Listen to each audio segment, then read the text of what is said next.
La donación de órganos y tejidos es un acto de amor altruista y solidario, mediante el cual, al momento de tu fallecimiento, puedes ofrecer una segunda oportunidad de vida a otras personas que padecen enfermedad orgánica terminal.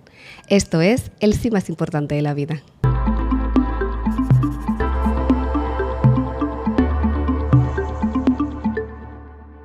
Bienvenidos amigos a nuestro podcast El sí más importante de la vida, donde exploraremos un tema de vital importancia, el proceso de la donación y trasplante de órganos desde la perspectiva del coordinador de trasplante. Soy Elsie Fernández y junto a Yulisa Ureña hoy tenemos el privilegio de contar con la participación de la doctora Virginia Navarro, internista y coordinadora de trasplante del INCOR. Bienvenida, doctora Navarro. Muchísimas gracias, Elsie, Yulisa, por esta gran oportunidad de permitirnos dirigirnos a las personas para hablar de este tema tan importante y de este sí tan importante para todos.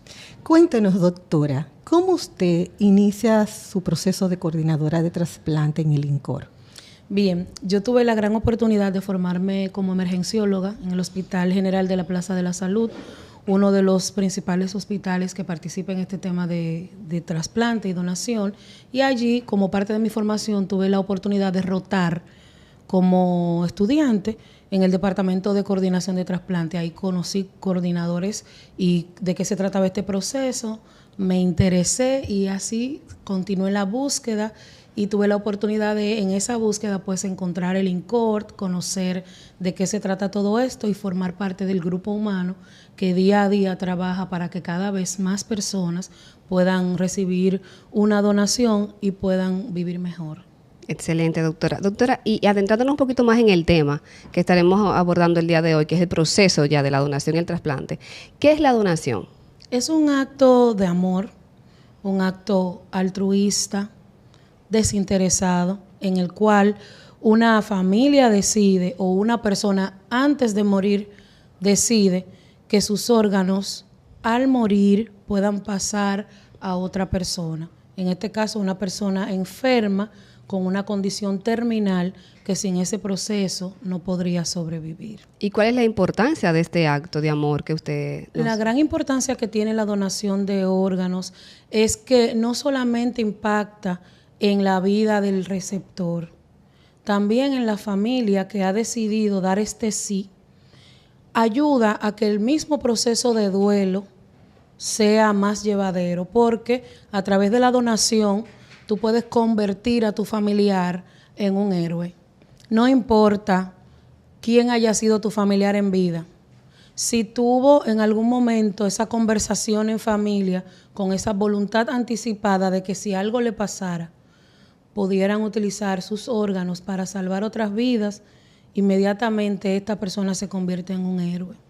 Es importante recalcarlo, así como ustedes lo han venido diciendo en estas intervenciones, que sin donante no hay trasplante. A pesar de que haya la infraestructura, todos los especialistas que están entrenados para esto, toda la difusión como en este momento, si no hay ese sí de las familias, es imposible que haya una donación y un trasplante. Entonces, reflexionar sobre lo importante que es que seamos conscientes de que al morir, si nosotros no decimos que sí, es poca utilidad que va a tener estos órganos y sabemos muy bien y conocemos muy bien el proceso de deterioro de todo tejido vivo. Entonces, a través de la donación y el trasplante de órganos, tú le estás dando también a tu familiar que ha fallecido la oportunidad de seguir viviendo a través de hasta 7 personas más. Y esas personas, a su vez, reciben el beneficio de poder mejorar su calidad de vida, insertarse a su vida laboral, a su sociedad, ser también productivos, y eso, en sentido general, también mejora nuestras condiciones como el desarrollo de nuestro país. Doctora, ¿cuál es el rol del coordinador de trasplante?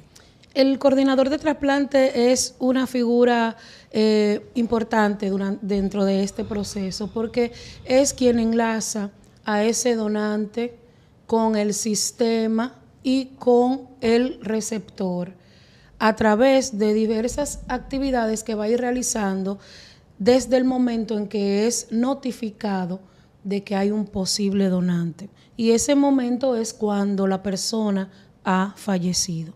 Inmediatamente el centro donde se encuentra esta persona que ha fallecido, en caso de que hayan dicho en algún momento que tenían algún interés en ser donante, entonces este centro se comunica con su coordinador de trasplante y a su vez con el equipo psicólogos, cirujanos, médicos de otras especialidades, especialistas en bioanálisis y demás, para juntos en equipo ir preparando todo para que cuando esa familia diga que sí, entonces poder hacer el proceso. También a notificar, por supuesto, el INCOR. Todo este proceso se hace con el INCOR a fin de que en la lista de espera, que es un proceso totalmente automatizado y que está basado en información ya preexistente de la cantidad de personas que están esperando por un trasplante, que ya se le han hecho pruebas de sangre, se le han hecho pruebas inmunológicas, pruebas genéticas, ya se conoce esa persona. Entonces, cuando alguien fallece y la familia dice que sí a la donación, es la responsabilidad del coordinador de trasplante informar al INCOR el tipo de sangre del donante, si tiene alguna contraindicación por enfermedad, si los resultados de las pruebas mayores de compatibilidad, para así, cuando se introducen esos datos al sistema, al software que maneja todo este proceso, entonces eso macha con la persona que tiene biológicamente las mismas características de este donante y así entonces a asignar este Wow, órgano. doctora, pero ese es un trabajo 24/7 de un coordinador. Es un trabajo 24/7. Entonces, prácticamente el coordinador envía toda la información al software con el que se trabaja la lista de espera.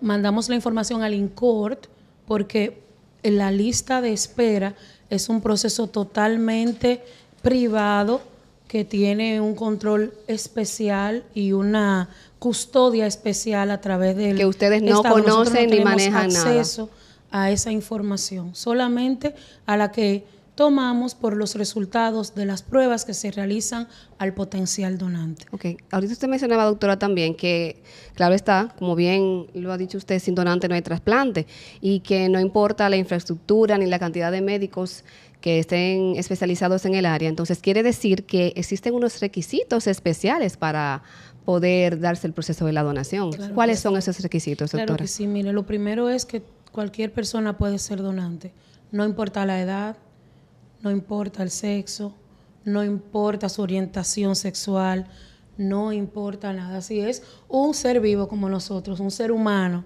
que en vida dijo a su familia que tenía la intención de ser donante, esa persona, no importa su edad, sexo, color, raza, puede ser donante. Es el paso más importante.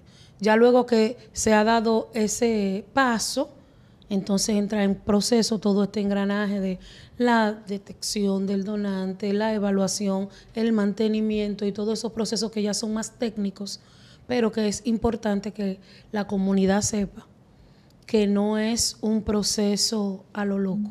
No, es un proceso que es un complejo. proceso complejo Muy y que complejo. participan en este proceso más de 100 especialistas que trabajan en pro de que cada persona que tiene una enfermedad terminal pueda tener la oportunidad de recibir este trasplante en su momento. O sea, doctora, que esos cuentos, mitos y leyendas que se escuchan dentro de la población, que un trasplante se puede hacer en cualquier lugar, que un trasplante interviene en una serie de especialistas, más de 90 fue que usted dijo, ¿verdad? Sí. Entonces, es imposible realizar un trasplante de en manera cualquier clandestina. lugar que no sea dentro de un equipamiento completo, en un hospital, en una clínica. Cuéntanos un poquito acerca de eso.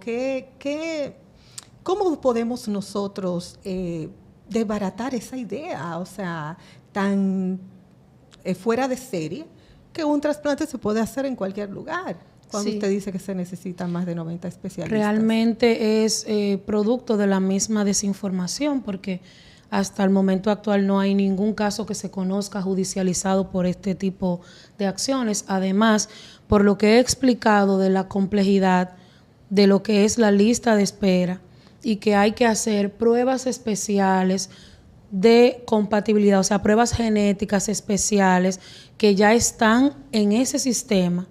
Nosotros no sabemos quién va a morir. Nosotros no tenemos la capacidad de decidir a quién se le va a asignar un órgano, que no sea a través de que se hagan estas pruebas en un paciente que ha fallecido hospitalizado y que necesita un sí de la familia y un consentimiento hasta de la dirección del hospital. O sea, es un proceso totalmente transparente que se realiza con el único objetivo de poder mejorar la calidad de vida de la gente. Siempre van a existir cuentos de camino, porque es producto muchas veces de leyendas y de la desinformación.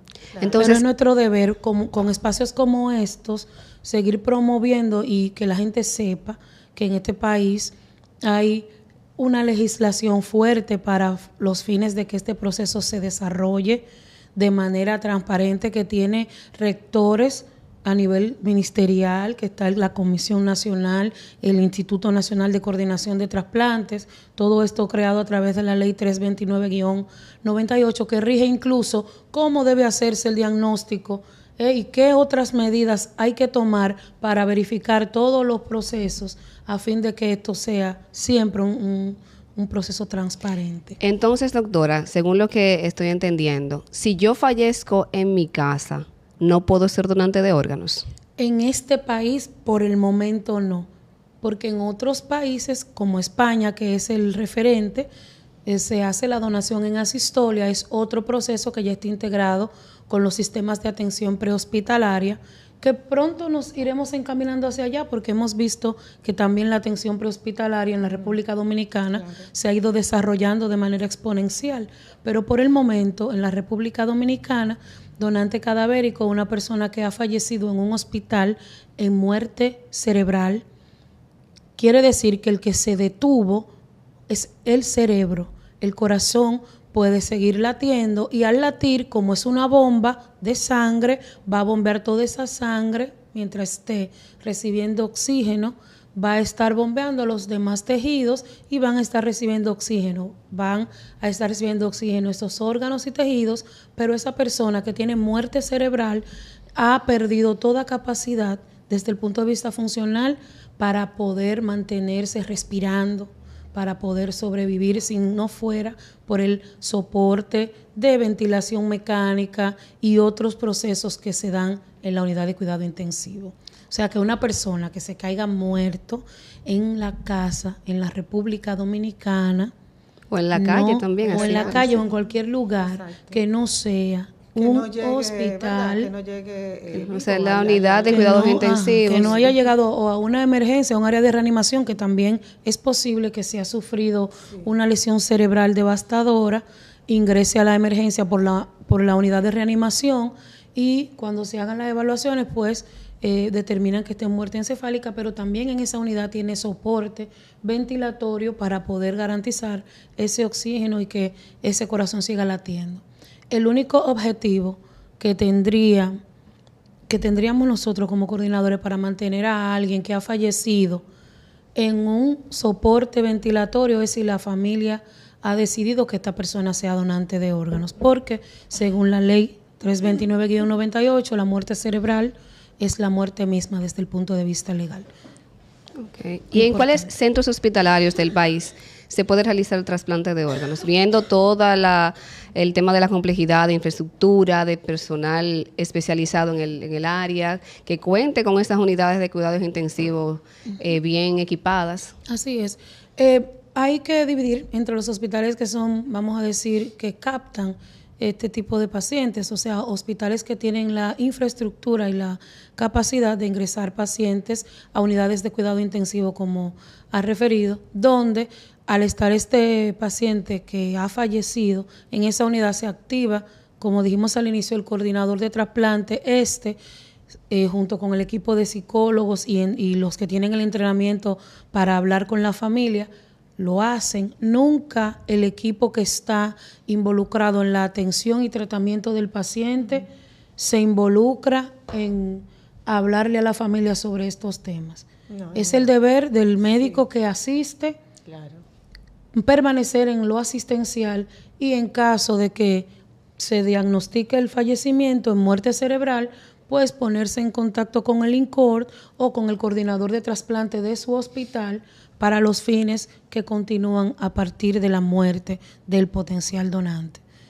Para que nunca quede la duda de que se hacen en las unidades de cuidado intensivo de la República Dominicana todos los esfuerzos habidos y por haber por salvar la vida.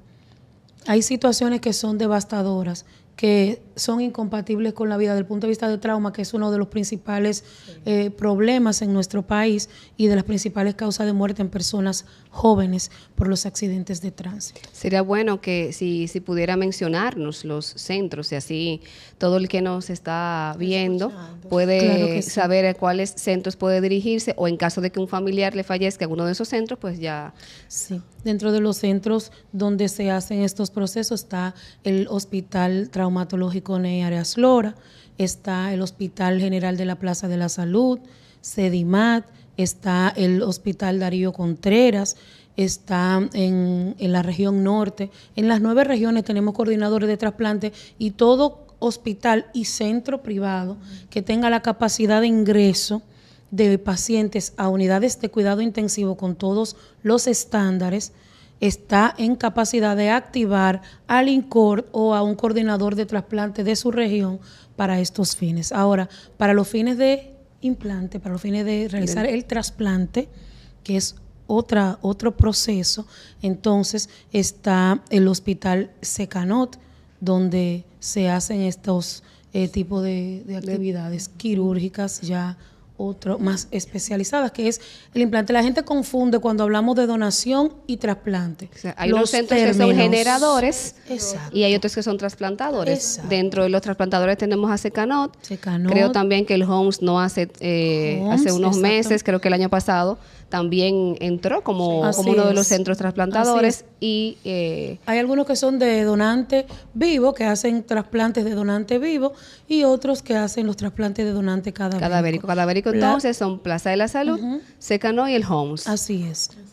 Doctora, de toda su experiencia en el transcurrir de estos años como coordinadora de trasplante, ¿qué impacto tiene la donación de órganos y tejidos en la sociedad y en la vida de las personas trasplantadas? ¿Cuál ha sido el impacto que usted ha visto, ese cambio? ¿Qué nos puede decir sobre eso? Es un cambio dramático. Cuando tú vuelves a ver a esta persona que ha salido de la diálisis y ya ha empezado a estar en sus actividades, puede acompañar a sus hijos a la escuela, muchos se pueden integrar a sus actividades productivas, pueden ir solos muchas veces al hospital, y además desde el punto de vista económico, los gastos que derivan de estar en una terapia de diálisis, los medicamentos, transfusiones y otros procesos que se llevan a cabo, por ejemplo, en el caso de los pacientes con enfermedad renal terminal, que vemos de qué manera esa vida cambia, no solamente desde el punto de vista biológico y de su salud y su calidad de vida, sino también el impacto que tiene a nuestra sociedad a través de que esa persona se inserta a la vida productiva y social, que ya esos niños que quizá nadie los representaba en una reunión escolar, en una actividad escolar, su madre, su padre, puede hoy estar sentado frente al auditorio y verlos desarrollarse gracias al sí que alguien dio en el peor momento de su vida, porque es bueno puntualizar. Claro. Cuando nosotros tenemos que abordar a las familias para hablarles del tema de la donación, es el peor momento de su vida. Claro. Esas personas están pasando por un duelo donde muchas veces hasta dentro de ese mismo duelo pueden decirte, pero ¿cómo usted me puede hablar de esto en este momento? Usted no ve lo que está pasando. Es que no hay otro momento. Sí. Ese es el momento. Y además que las personas deben ser respetadas en su integridad, en su totalidad. O sea, yo no puedo tomar decisiones por otras personas. Claro. Yo tengo que, aunque sea en el momento del duelo, darle la oportunidad a esa familia de que tome sus propias decisiones, incluso qué quiere hacer con la persona que le ha fallecido. Si quiere convertirlo en un héroe a través de la donación de órganos, o si desea hacer su proceso que conocemos para los fines funerales. Se respeta todo esto. Esto no es una obligatoriedad. Esto es un acto, como dijimos al principio, de amor. Un acto de dar, un acto voluntario donde no hay ninguna intervención económica de por medio. Y es importante que lo recalquemos, sobre todo porque la gente confunde lo que es donación, que es el acto desprendido, altruista y de amor, donde una familia dice, sí, yo quiero que mi familiar fallecido se convierta en un donante de órganos. Hay otro procedimiento, después de que ese sí está, y se hace todo este proceso que he explicado de pruebas y demás, y se decide según la compatibilidad, quién va a ser el receptor, quién va a recibir este órgano, pues eso pasa a otro proceso que es el trasplante. Y eso es un procedimiento quirúrgico del cual no vamos a entrar en detalle aquí, que es más técnico, pero por más cirujanos que hayan, quirófanos que hayan, unidades de cuidado intensivo, personas como ustedes, comunicadores comprometidos, por más de todo eso que haya, si no está el donante, que es esa persona que va a cambiar la vida de hasta más de 7 personas, no solamente salvando su vida, como el caso del trasplante de corazón, riñón, pulmón, hígado, sino también mejorando la calidad de vida, como el caso del trasplante de córnea. ¿Tú te imaginas una persona que sea ciega y que pueda recibir una donación de córnea y empezar a ver y poder integrarse de nuevo? O una persona que haya sufrido grandes quemaduras, como hemos visto, que pueda recibir también ese tejido, la piel, para que pueda, desde el punto de vista estético, mejorar su calidad de vida.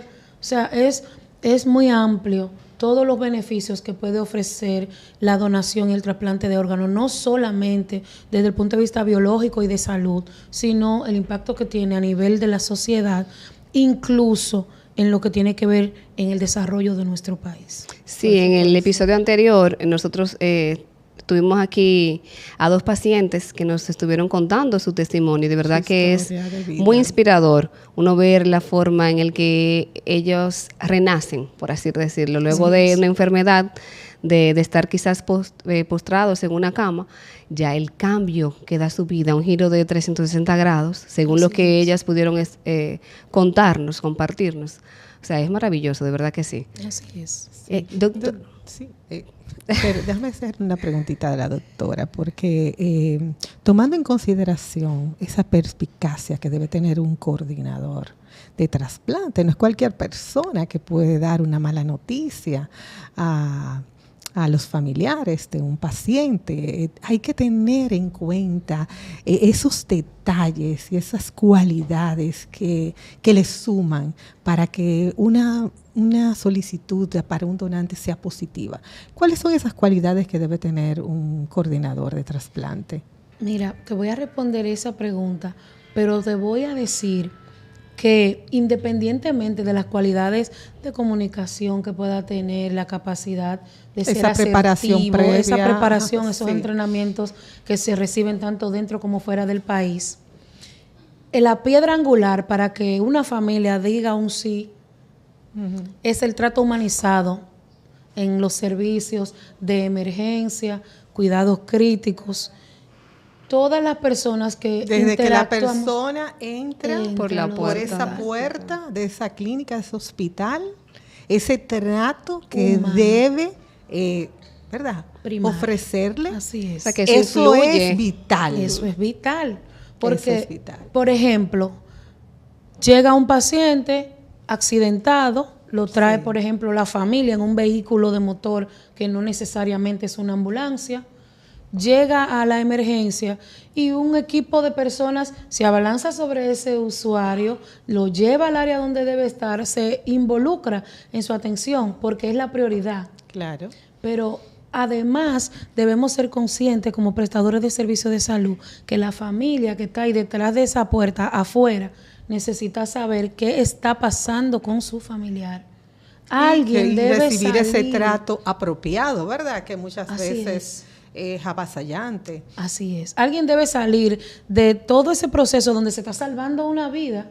Fíjate que a pesar de que lo que se está haciendo es tratando de salvar vidas, si nosotros no comunicamos de manera adecuada y no salimos a dar la información a los pacientes y a sus familias, es posible que ellos, como no trabajan en este entorno, no tengan la conciencia al no y el tener conocimiento, pues es mucho más importante saber cómo abordarle. Es así. Porque, entonces, imagínate, tú entras con ese paciente, no sales nunca a darle información, te tomas la atribución de trasladarlo a un intensivo y luego que horas después llamen a esa persona, a su familia, para decirle que ha fallecido, cuando no lo pudo ni siquiera ver antes de ser trasladado, por plantearte un escenario. Sí, ¿Con claro. qué cara Claro. va el coordinador y el equipo de psicología? Por más entrenado que esté, ya esos antecedentes en ese proceso de atención, que aunque se hizo todo lo que había que hacer desde el punto de vista técnico, de las habilidades duras que nosotros hemos aprendido, esas habilidades blandas de poder comunicar de manera asertiva, oportuna, con calidez, eso es vital para que este proceso ocurra de manera adecuada. Cualquier persona, vuelvo y les repito, puede decir que no. Pero cuando hay un trato humanizado, cuando se habla con la gente, se le explican los procesos, que la gente sabe que todo lo que se está haciendo en el hospital va dirigido a salvar la vida de su paciente, no va a quedar la duda si esa persona tiene conocimiento que ese paciente ha sufrido una lesión cerebral devastadora, que es poco probable, que solo un milagro de Dios, como siempre nosotros le decimos, puede cambiar este panorama. Pero ya si se instala la muerte cerebral, es importante que nosotros también hablemos con la familia. Esto no es un asunto oculto. Es que la evolución del trauma craneoencefálico severo puede llegar a ese punto. Y eso también nosotros debemos informarlo desde que el paciente llega a la puerta del hospital hasta su último destino, ya sea que se vaya de alta, que se hospitalice, que fallezca. Debemos mantener una línea de comunicación con las familias para que ellos puedan tomar las decisiones. Doctora, en el país, ¿cuáles son los órganos que más se trasplantan? Bueno, ¿cuáles son los que se trasplantan y de todos ellos, cuál es el que más? Sí, en el país se hace trasplante de corazón, de riñón, de hígado, de médula ósea, de páncreas, córnea. De todos estos, el órgano que más se trasplanta es el riñón y el tejido que más se trasplanta es la córnea, actualmente en la República Dominicana. Okay. ¿Qué mensaje, doctora, usted le daría a la población que nos está mirando para que se motiven? Usted que está día a día ahí con los pacientes, familias de posibles donantes, ¿qué mensaje usted podría darles a ellos ahora para que si se encuentran en algún momento en ese escenario, pues ellos puedan motivarse y decir sí a la donación? Es importante que la gente sepa que la familia, tu familia debe saber cuáles son tus voluntades anticipadas. Cuando se reúnen a comer, cuando tienen ese tipo de actividades, preguntar qué te gustaría que pasara contigo al momento de morir. Esa es una pregunta que debe hacerse. Y ya eso facilita que la toma de decisiones de la familia sea más llevadera si se presentara este escenario.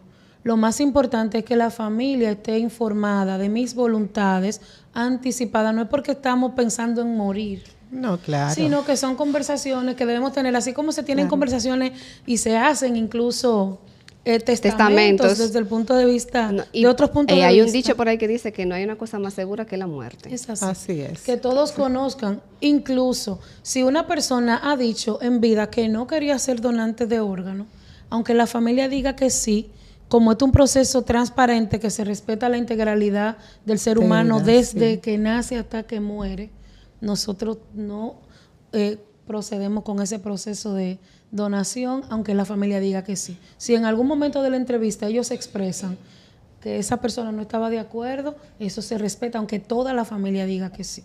Entonces, es para que nos demos cuenta de que el mayor interés que se tiene es que cada vez más personas de esas que tienen una enfermedad terminal, que podríamos ser uno de nosotros, claro, porque actualmente con la prevalencia que de la diabetes mellitus, la hipertensión arterial, el estilo de vida que llevamos, la obesidad, el estrés, son muchos factores de riesgo que nos pueden poner en una situación donde es muy probable que yo necesite más recibir un órgano que donarlo. Claro. O sea, es más probable que usted sea quien requiera una donación a que usted sea donante. Así es. O sea, pensando desde ese punto de vista, da mucha saber vuelta a la vida. Que hay que hablar de este tema de la donación y que lo que más importa es ese sí que usted a través de su familia puede dar incluso después de la muerte. Importante que hablemos de este tema y que sepamos que es un tema altruista, un tema de amor, un tema de amor. Claro. Y que muchas veces la gente tiene miedo, ay, que se van a dilatar en entregarme el cuerpo, o que si lo van a desfigurar, o que si van... Hablen un poco de eso, doctora, porque hay esa creencia de que el cuerpo se... que se llevan a cabo cuando se hace la extracción. Es un procedimiento quirúrgico con todo el respeto a la dignidad humana que se hace en cualquier procedimiento quirúrgico en una persona viva. No hay tal desfiguración, no hay tales situaciones que retrasen los procesos. Es parte de los mitos que muchas veces hace que la gente diga que no. Sí. Además, las personas que somos creyentes sabemos que la Biblia dice, a los que somos creyentes y respetamos los que no lo son, que polvo somos y al polvo volveremos. O sea que hay veces que hay personas que nos dicen, pero que yo no quiero que sea donante, porque entonces si viene la resurrección, entonces ¿cómo va a resucitar? Y ahí nosotros tenemos hasta que servir. Bueno, tenemos después que hablar un poco de la religión y la donación en este podcast para a Dios, aclarar muchas dudas. Sí. Es importante porque aunque son personas creyentes, fíjate como muchas veces ignorar algunas cosas básicas hasta de la religión pueden hacer un cambio dramático, y ahí tú le explicas y esas personas dicen que sí. Entonces es importante que hablemos la comunicación efectiva, asertiva, con amor y aceptando que aunque vamos a hablar en el peor momento de las personas, siempre tenemos que hablar para que la gente pueda tomar sus propias decisiones y que nadie pueda imponerse sobre su decisión y que tú te puedas sentir bien con la decisión que has tomado. Nosotros tuvimos la oportunidad de entrevistar a una familia donde uno de los que participó en la entrevista, un allegado, dijo, wow, y mi madre falleció en esas condiciones que usted está explicando y a nosotros nadie nos dijo que podíamos haber sido donantes. O sea, cuando escuchó lo que conversábamos con la otra familia, tuvo pesar de no haber convertido también en ese momento a su familiar en un donante simplemente porque no recibió la información. Y a eso me refiero, aunque sea el momento más difícil, hay que darle la oportunidad a la gente que tome sus propias decisiones. Claro, bueno, pues sí. Vamos a agradecerle a la doctora Virginia Navarro por este tan interesante conversatorio que hemos tenido en el día de hoy. Doctora, muchísimas gracias por estar con nosotros y a ustedes también por su sintonía. Nos vemos en una próxima ocasión para nuestro siguiente episodio. Recuerden seguirnos en las redes sociales y suscribirse a nuestro canal de YouTube. Hasta la próxima.